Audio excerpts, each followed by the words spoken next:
या कोई विपदा आई है। ऐसा हो क्या गया? आप भी सभी लोग मौन हैं, आप भी कुछ बोल नहीं रहे। मंत्री मंत्री माता माता, ये ऐसे क्यों कुलाए हैं? या मुझसे कुछ अपराध हुआ जो मेरे पिता रिसाए? वही कहूँ बात तात दुख कारण,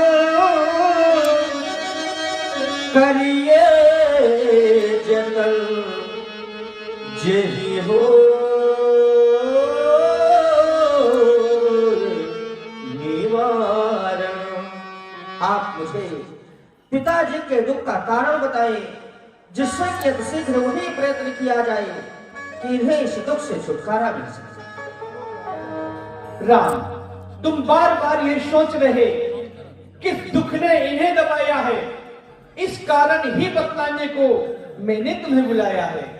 महाराज के पास मेरे 2 वरदान हाथी रूप में रखे हुए थे। मैंने महाराज से कह दिया था समय आने पर आपसे मैं अपने वरदान मांग लूंगी, और वह शुभ समय आ गया तो महाराज से मैंने अपने दोनों वरदान मांग लिए। उन्हीं वरदानों को सुनकर महाराज की दशा हुई है। आपने ऐसा वरदान में मांगा क्या? पहले वरदान में तुम्हारे छोटे भैया भरत के लिए संपूर्ण अयोध्या का राज मांग लिया है। ये तो बड़ा अच्छा वरदान आपने मांगा। इस वरदान में तो कोई दुख की बात ही नहीं, लेकिन दूसरे में आपने क्या वरदान मांगा? दूसरे वरदान में राम, मैंने तुम्हारे लिए महाराज से 14 वर्ष का वनवास मांग लिया है। महाराज तुमसे बहुत स्नेह करते हैं, बहुत संकुचित हैं। हाँ, यदि तुम अपने पिताजी की आज्ञा समझते हो, मानते हो, तो बन की तैयारी करो राम।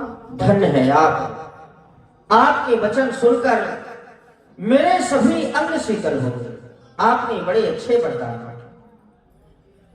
भाइयों में भरत मुझसे छोटा है, आपने उसके लिए इस अयोध्या का राज्य मांगा। मैं बड़ा हूं, आपने मेरे लिए वन का राज्य मांगा, क्योंकि अयोध्या के राज्य की सीमा छोटी है। वन के राज्य का क्षेत्रफल बहुत बड़ा है, तो आपने बड़े के लिए बड़ा वरदान मांगा और छोटे के लिए छोटा वरदान मांगा। इससे बढ़कर भला मेरे लिए और क्या हो सकता है? फिर मुनिगण मिलन विशेष वन, सबहि भांति हित मोर, तहि महा पितु आयसु बहुरी, सम्मति जननी तोर। मुनियों का मिलन होगा जिसमें मेरा सभी प्रकार से बड़ा हित है। फिर श्री पिताजी की आज्ञा और उस आज्ञा में आपकी सम्मति, इससे बढ़कर मेरा अहोभाग्य क्या हो सकता है? आपने वरदान बड़े अच्छे मांगे, किंतु आपने वरदान मांगने में एक छोटी सी भूल कर दी। आप सोच रही होंगे आखिर वो भूल कौन सी है? मैं जानता हूं पुत्रों में आप सबसे अधिक मुझसे स्नेह करती हैं, सबसे अधिक आप मुझको चाहती हैं, इसलिए पुत्र स्नेह के कारण आपने मेरे लिए केवल 14 वर्षों का ही वनवास मांगा, जबकि मैं तो चाहता था कि आप मेरे लिए आजीवन वन का ही वास मांगती, जिससे कि मैं अपना संपूर्ण जीवन वन में ही व्यतीत करता। लेकिन आपने स्नेह के कारण मेरे लिए 14 वर्षों का ही वनवास मांगा।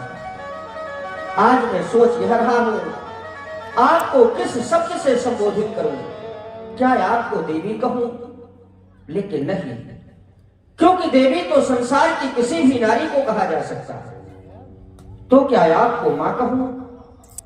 वो भी नहीं, क्योंकि मां तो मेरी कौशल्या है, जिन्होंने राम को जन्म दिया, जिन्होंने इस रघुकुल के राम को जन्म दिया। लेकिन आज आपने जन जन के राम को जन्म दिया, इसलिए मैं आपको जननी शब्द से संबोधित कर रहा हूं। सुन जननी सोई सुत बड़भागी, जे पितुमातु वचन अनुरागी। पुत्र भाग्यशाली वही होता है जो अपने माता पिता के